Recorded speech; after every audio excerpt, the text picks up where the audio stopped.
Assalamualaikum warahmatullahi wabarakatuh. Hai semua, jumpa lagi di channel YouTube Nia Hermanto. Apa kabar teman-temanku semua? Semoga selalu dalam keadaan sehat ya, dimurahkan rezekinya, dilancarkan segala jalan urusannya, dan tetap semangat. Oke, sebelumnya aku mohon maaf dulu kalau suara aku nggak seperti biasanya karena aku lagi kurang enak ya tenggorokannya, sepertinya mau radang. Jadi ini suaranya agak serak sakit gitu ya teman-teman. Dan semoga buat teman-teman yang lagi kurang enak badan juga, yang lagi sakit, semoga diangkat penyakitnya dan diberi kesembuhan. Amin. Dan di video kali ini aku lagi bawa kucing ke DRH, ke dokter hewan di pet shop ya teman-teman, karena ini adalah kucing rescue dari tetangga aku. Dia tuh emang pas kondisi ngasihnya itu emang udah jamuran parah kayak gini, jadi ya kasihan aja kalau kucing ini dibuang. Ya udahlah, aku bawa aja, aku minta, dan ini beneran parah banget jamurnya dan skebisnya, plus dia juga lagi flu juga ya teman-teman. Dan ini untuk jenis kucingnya, ini jenis kucing Persia. Ini kalau udah sehat, udah bagus, ini cakep banget kucingnya. Dan ini juga sekalian aja diobatin matanya, pokoknya semuanya dibersihin sampai aku syukur juga untuk bulunya. Cuma kalau pas untuk bulunya itu aku nggak rekod ya teman-teman, karena posisinya kucing itu ditinggal di pet shop sini. Jadi nanti kalau udah selesai baru diambil. Nah, untuk pet shopnya ini ada di daerah aku, di daerah Cives, samping ATM Mandiri. Jadi kalau siapa tahu nih teman-teman untuk di daerah Cikarang yang punya peliharaan kucing atau anjing, sewaktu saat kepengen di grooming atau mau dibersihin juga gitu kan, berobat, boleh datang ke sini. Dan menurut aku harganya murah, yang nggak terlalu mahal, dan dokternya juga ramah semua. Dan untuk dokter jaga biasanya di sini ada dua ya teman-teman. Jadi yang satu untuk dokter bantu seperti ini untuk bagian bersih-bersih, dan yang satunya biasanya yang dokter fokus, emang udah lama. Biasanya kalau aku juga setiap bawa berobat kucing aku selalu ketemu dokter yang kaos putih itu juga, aku nggak tahu namanya siapa, pasti dokternya itu. Dan ini untuk kucingnya emang bener-bener kotor banget ya teman-teman. Aku aja kalau pas megang aja nggak berani. Karena apa? Karena kalau jamur dari kucing kayak gini juga kan bisa nular ke kita kayak gitu ya. Jadi untuk antisipasi, kalau misalnya teman-teman ngalamin nih kucingnya jamuran kayak gini atau skebis, kalau habis megang usahakan langsung cuci tangan ya. Nah, ini dokternya yang biasa kalau aku temuin kalau pas tiap ke pet shop sini. Ini lagi kasih racikan untuk obat flu-nya, karena kucing yang aku bawa ini kena flu juga ya. Dan untuk namanya sih baru aku kasih nama si Cemong.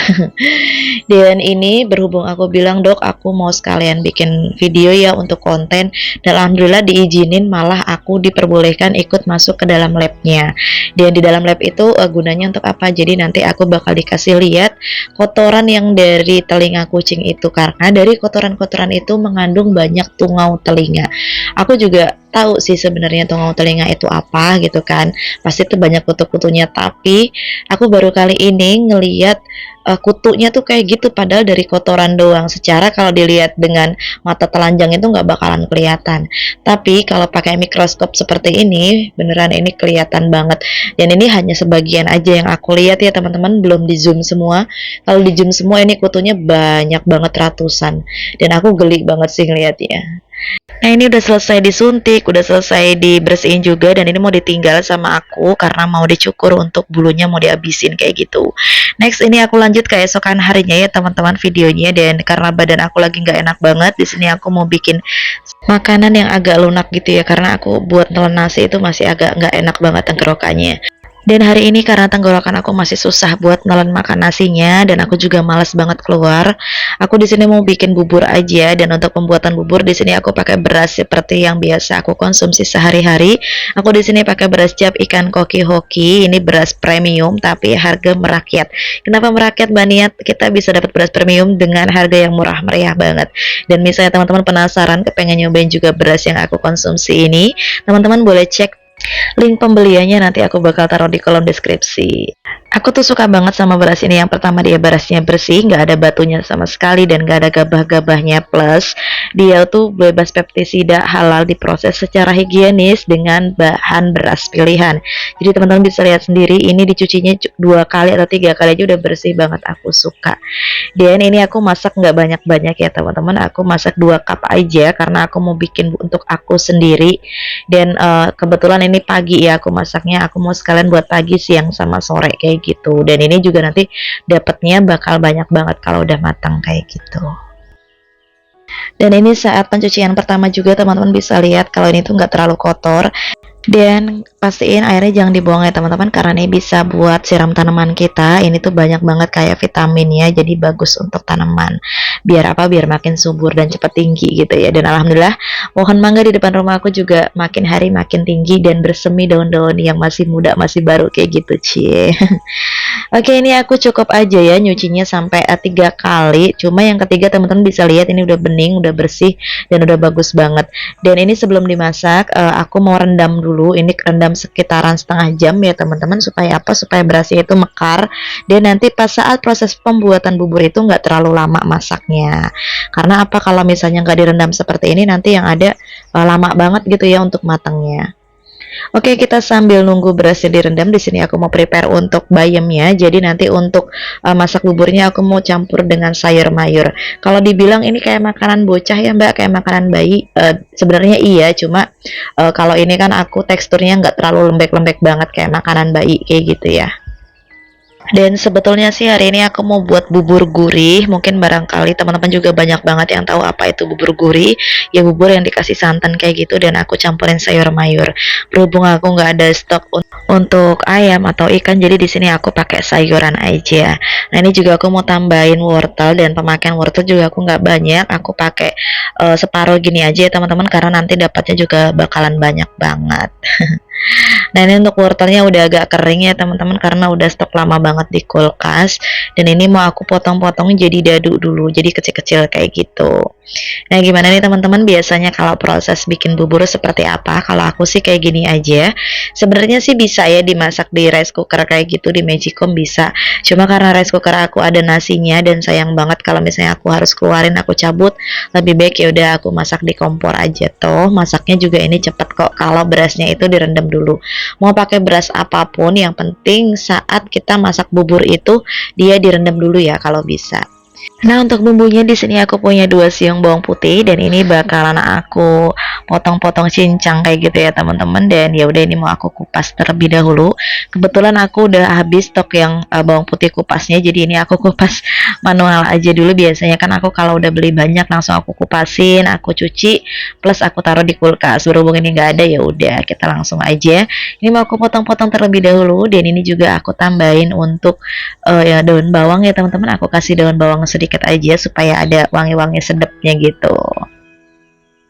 Nah kayak gini aja ya teman-teman untuk ngiris bawang putihnya, jadi dicincang kasar aja ya, kalau sesuai selera sih ya. Kalau teman-teman mau dicincang halus ya monggo, kalau mau dicincang kasar kayak aku gini juga silahkan. Nah ini untuk daun bawangnya aku potong kecil-kecil seperti ini, hanya untuk penyedap aja ya teman-teman. Dan ini untuk masaknya aku langsung aja di pancinya ya, langsung aja pancinya aku kasih minyak sedikit, lalu aku tumis untuk bawang putihnya.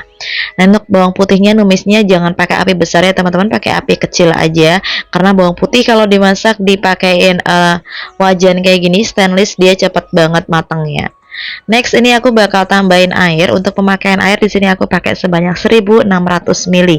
Nanti kalau misalnya kurang kita bisa tambahin lagi. Next ini juga aku mau tambahin sedikit bumbu dari Indonesia Raya, yaitu daun salam. Jadi di sini aku mau paduin pakein daun salam 3 lembar. Ini sesuai selera aja. Kalau teman-teman nggak mau pakai daun salam nggak apa-apa. Dan aku juga bakalan tambahin sedikit jahe geprek. Ini jahenya udah aku geprek. Kenapa pakai jahe Mbak Nia? Supaya buburnya itu hangat ke tenggorokan atau ke perut kita. Tapi semua itu tergantung ya teman-teman, sesuai selera masing-masing aja gimana kalau kita bikin buburnya. Oke, ini airnya udah mendidih, langsung aja untuk beras yang udah aku rendam tadi, ini aku masukin. Ini berasnya mekar ya teman-teman, kalau udah direndam jadi bagus kayak gini, besar-besar teksturnya. Nah ini langsung aja mau aku rebus, karena ini airnya udah mendidih, udah menggolak-golak seperti ini. Dan teman-teman gak usah khawatir, masak bubur ini menurut aku cepat ya, kalau berasnya direndam dulu. Jadi usahakan kalau mau bikin bubur, kalau ngikut resep aku itu direndam terlebih dahulu. Dan sesering mungkin diaduk-aduk ya. Dan di sini untuk bumbunya aku kasih garam, aku kasih kaldu jamur, dan aku kasih sedikit lada bubuk. Udah cukup bumbunya ini aja ya teman-teman. And next ini aku bakal masukin untuk wortel yang udah aku iris. Kenapa aku masukin terlebih dahulu? Karena wortel itu kan dia lunaknya agak lumayan lama. Jadi sengaja aku merebus, aku mau godok sekalian bareng si nasinya ini. Dan ini baru kayak gini aja udah wangi banget. Gimana nanti kalau misalnya udah ditambahin santan ya teman-teman. Oke, ini udah agak setengah ini ya, udah agak setengah mau mateng, belum sih, tapi ini udah agak kayak gini. Dan langsung aja ini dimasukin untuk santan. Aku pakai santan kara satu bungkus yang kemasan 65 ml. Ini tujuannya supaya apa sih Mbak pakai santan? Gurih, karena aku judulnya kan bikin bubur gurih ya. Jadi di sini aku pakai santan. Dan karena ini menurut aku kurang ya teman-teman airnya, jadi aku tambahin air sedikit. Dan usahakan kalau udah masak kayak gini pakai airnya yang udah mendidih ya teman-teman. Jadi jangan pakai air yang masih dingin biasa. Supaya apa? Supaya nanti cepat matangnya juga. Dan untuk penambahan air di sini aku tambah lagi sebanyak 300 ml. Jadi total pemakaian air aku pakai sebanyak 1900 ml. And next ini aku juga tambahin untuk minyak wijen, pakai minyak wijennya 2 sendok makan aja. Tapi kalau misalnya teman-teman nggak pakai minyak wijen, boleh di skip ya teman-teman. Tapi kalau aku biasanya bikin bubur itu pakai minyak wijen plus minyak ikan. Tapi berhubung hari ini minyak ikan aku habis, jadi ya udah aku nggak pakai ya teman-teman. Kenapa harus pakai minyak wijen, Mbak? Biar wangi, biar sedap ya teman-teman. Tapi kalau nggak ada ya udah di skip aja, nggak apa-apa. Next ini aku juga masukin untuk bayamnya. Jadi untuk bayamnya itu aku masukinnya nggak terlalu lama. Khawatirnya kalau nanti bayamnya dimasak terlalu lama dia malah berubah warna jadi hitam. Jadi di sini aku masaknya juga nggak terlalu lama. Dan untuk berasnya ini menurut aku udah cukup seperti ini ya teman-teman. Aku nggak mau terlalu lembek-lembek banget karena aku juga kurang suka kalau bubur yang terlalu lembek banget. Jadi ini masih sedikit ada tekstur kayak beras kayak gitu ya teman-teman. Tapi ini kalau dimasak sebentar lagi dia pasti agak lunak lagi. Dan setelah masak kayak gini, jangan lupa dimasukin untuk daun bawangnya supaya dia lebih sedap, lebih wangi ya teman-teman. Oke, ini buburnya udah matang dan aku mau biarin dulu. Jadi kalau habis matang kayak gini aku nggak langsung makan ya teman-teman. Aku biarin dulu kisaran setengah jam. Jadi biar dia benar-benar padat. Oke, ini aku mau prepare untuk pembuatan sambal. Jadi sambalnya karena aku males banget buat ngulek. Kalau sambal Indonesia kan biasanya diulek ya kalau buat bubur. Tapi kalau sambal Taiwan atau Chinese kayak gitu dia sambalnya nggak diulek ya teman-teman. Cukup dipotong-potong aja cabenya kayak gini. Dan untuk tambahannya dia cukup dikasih minyak wijen aja sama dikasih kecap asin. Jadi kalau sambal-sambalnya orang Chinese food waktu aku kerja di Taiwan sih, tapi ya semua itu tergantung selera ya. Kalau pas aku kerja di Taiwan, sambal-sambal bubur itu seperti ini aja. Oke, ini bubur aku udah enak banget, udah mateng. Dan ini udah aku biarin dulu tadi setengah jam ya teman-teman. Dan setelah dibiarin setengah jam, jadi teksturnya kayak gini, dia jauh lebih padat. Dan menurut aku ini teksturnya pas untuk aku. Nggak terlalu encer banget dan nggak terlalu padat ya teman-teman. Nah ini pas, ini enak banget teman-teman. Kalau ada di sini wangi banget ya. Dan next ini aku juga bakalan tambahin taburan bawang goreng. Ini aku tadi udah goreng bawang. Ini sebagai lauknya aku tadi udah rebus untuk telur ayam. Dan ini telurnya cantik banget ya, masya Allah. And next di sini aku mau kasih untuk sambalnya. Ini sih aku sebenarnya pakainya sedikit ya teman-teman. Dan nggak aku makan juga untuk cabenya karena khawatirnya malah tambah batuk gitu ya. Dan nggak lupa di sini dikasih untuk kecapnya dulu, kecap asin dan minyak wijennya tadi. Ini sedep banget ya teman-teman. Dan menurut aku ini cocok banget buat dikonsumsi anak-anak maupun orang yang lagi kurang fit badannya. Ini anget ke badan karena aku tadi ada kasih jahe sedikit ya teman-teman. Oke, ini aku mau lanjut makan dulu. Terima kasih buat teman-teman yang udah nonton video aku sampai akhir. Terima kasih banyak. Semoga yang lagi sakit cepat disembuhkan ya. Nah, aku mau lanjut makan dulu. Terima kasih buat teman-teman yang udah nonton video aku sampai selesai ya. Aku akhiri dulu. Wassalamualaikum warahmatullahi wabarakatuh.